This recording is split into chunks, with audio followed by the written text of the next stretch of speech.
where they have just seized 1,800 bottles of synthetic CBD.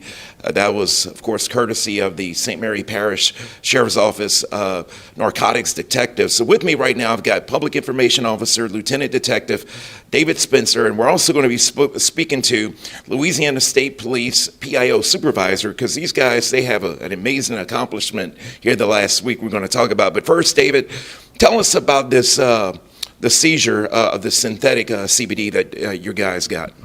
Yeah, our narcotics detectives conducted a traffic stop. I think it was like 29th of April, and through that stop, there was 1,800 little bottles of this liquid that you use in a vape, and out of caution, they went ahead and had it tested at the Acadian Crime Lab, and it did. We already kind of knew it was probably going to pop positive, but it definitely did. So after that, they worked up the warrants and made an arrest yesterday.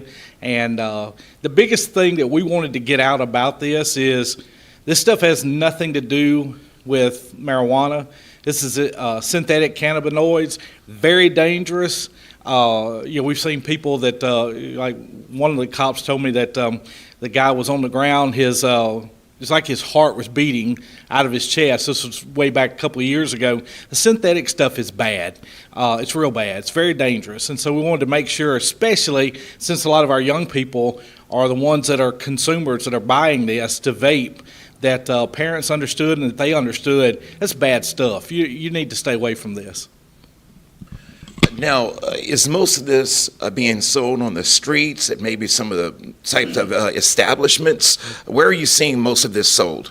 It's both. It's being peddled on the streets and peddled through establishments, and it is not legal and it's not safe. I was speaking to a local law enforcement official yesterday, and he was telling me they are having issues.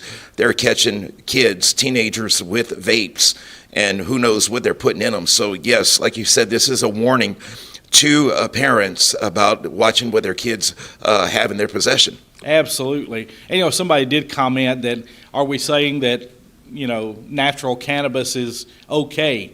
No, but honestly, in comparison, these two don't even compare. This stuff's bad. This stuff can mess you up, can cause internal bleeding, respiratory issues, and we see people that are taken to the ER after they've used synthetic cannabinoids. So be careful with this. Stay away from it. All right, well, transitioning, you guys just attended a PIO certification or master PIO certification class in Denham Springs. Congratulations to both of you. I'm going to go ahead and go to you, Ross. Tell us all about it. Yeah, so it's part of the FBI Leaders Program. Many years ago, it was a class that was offered by the FBI. And basically, it's for public information officers all across America to strengthen their skills. I mean, we know in today's age, information travels fast, especially through social media. You can have a viral video be posted, and within hours, it's shared thousands or millions of times, right? So it's important for us as public information officers with police departments to be able to maybe get in front and actually say, hey, no, this is what really happened, get the facts out there, communicate effectively. That way the public knows, like, okay, they can come to us for that accurate information and share the real details what happened. David, your response. Yeah, absolutely. Crisis communications, transparency for our agencies, and strategic communications are all things that we talked about in the class. It's just important nowadays because it is the information age. It's also the misinformation age, and that's a big deal. We want to make sure that people are getting the right information so that they know, is there a risk to public safety on this particular incident? Is there something I need to be aware of? Or is what I'm being told totally false? So we have to be the ones that are communicating that. Well, I can back that up. Of course, being in journalism, being a media outlet ourselves, we get information all day long, and yeah, it could be wrong, it could be right. So getting out that right information is extremely important for everybody. Right, and honestly, our local media has done pretty good with being accurate and with checking with us.